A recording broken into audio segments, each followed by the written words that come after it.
All right, we're getting ready to cook the chicken stew. We got all the ingredients in the cooler and a lot more ingredients over here on the table. And the pots, a 35-gallon pot and a 25-gallon pot, set on 2 burners here. And we will get to peeling potatoes and chopping onions.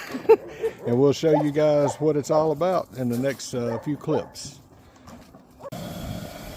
This morning we lit the fire at 5 o'clock in the morning, and we got the chicken and onions added first here in the big black pots. Chicken and onions go in first. Get those rolling up to a boil and add a little salt and pepper and keep on cooking. Peel the potatoes and leave them whole. Don't cut your potatoes up, leave them whole. All your starches is in those potatoes. Makes your stew thick. Chicken and onions, still cooking. Chicken and onions. Cook your chicken and onions until the chicken starts to break down, and we're going to step number 2. 100 pounds of potatoes, peeled, ready to go. Leave them whole. That's where all your good starches is. When you start to cut your potatoes up, you lose all the good starch that thickens your stew. Leave the potatoes whole. Chicken and onions boiling down.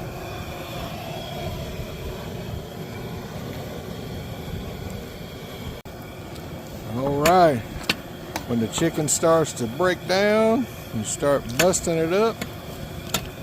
You know you're getting close to time to add the potatoes. Chicken's starting to shred. Do most of your stirring and keep it off the bottom while it's boiling. And then you take your chopper and just start hitting that chicken. Starting to shred up.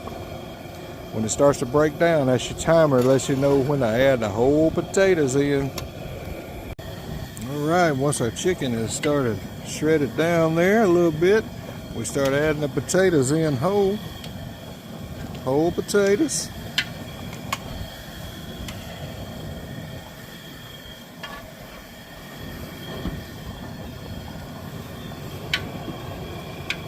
The big pot taking a little bit longer than the small pot. And keep adding your potatoes in here whole until you get them all in. Keep letting it cook down. The next timer that we're looking for is when the potatoes start to break.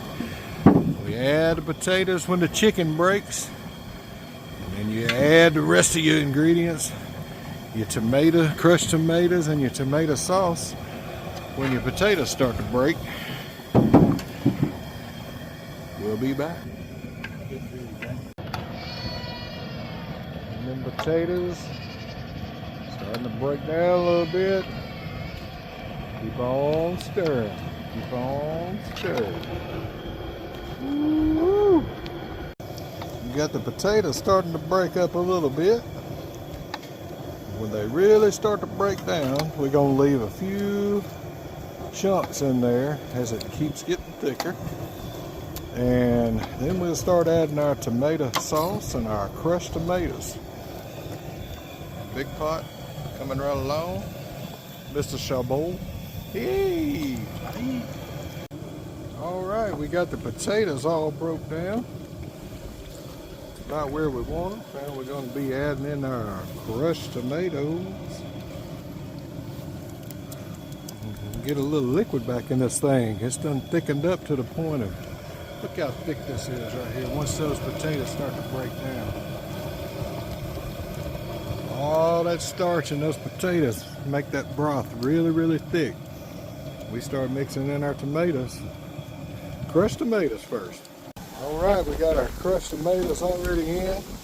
Bring it back to a simmer. Get them crushed tomatoes all warmed up.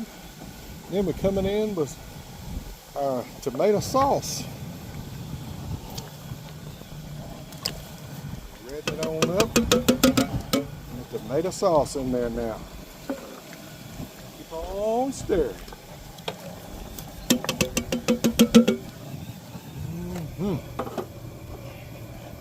All right, we've got the seasoning in. We've got the chicken all done. The onions are cooked in with the chicken, and the potatoes broke, and we put in the crushed tomatoes and the tomato sauce, and we're just letting it cook down a little more, kind of come back up to a little simmer, and then we'll be adding the corn, and that'll be our last ingredient. Don't want to put the corn in too soon because all those starches will start to scorch on the bottom, so you got to keep stirring. 60 gallons of chicken stew. It is a little bit. And the last ingredient is the good old corn. You gotta have corn in your chicken stew. Ain't that right, Mr. Chris? Yes, sir. Get the corn in there, and it just depends on if you leave the water or not in the corn based on your thickness of your stew. Ours is a little thick, so we left the corn water in there. And it also has some starches in it. It keeps it thick, but it also waters it down a little bit. Get it on up as it's building to the top here. Chicken, potatoes, corn, and onions. Tomatoes. That is Alabama chicken stew right there. Yeah.